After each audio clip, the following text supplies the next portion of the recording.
જય માતાજી મિત્રો, આજે રવિવાર હતો અને બીજ હતી અને 8 મહિનાની બીજ હતી. આજે જેમ કે સારો દિવસ હતો, આજ ભગવાનનો દિવસ હતો, પાટણ પર વરઘોડો હતો. અમે પણ આજે જમણવારો નવઘણની ઠાકોર અમારે એમને ઘરનો વાસ્તુ હતો, આજે જમણવારો રાખ્યો હતો. અહીંયા પણ અમે બધા ભગવાન આજ રવિવાર હતો એટલે અહીંયા જે બોલો આ તમે બોરે ગયા હતા. બોરે તો તમારે નવખંડજીને જમણવારો હતો, ઘરમાં વાસનું હતું. આજે બોરે થઈને બધું કોમ બોમ કરી બધા મહેમાન હાસવી અને હવે કરી આવ્યા.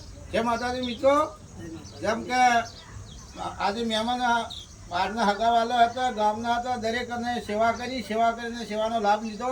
જય માતાજી મિત્રો, આ વિડીયો તમે જુઓ તો લાઈક કરજો, શેર કરજો, સબસ્ક્રાઈબ તો કર્યા વગર ભૂલતા નહીં મારા મિત્રો.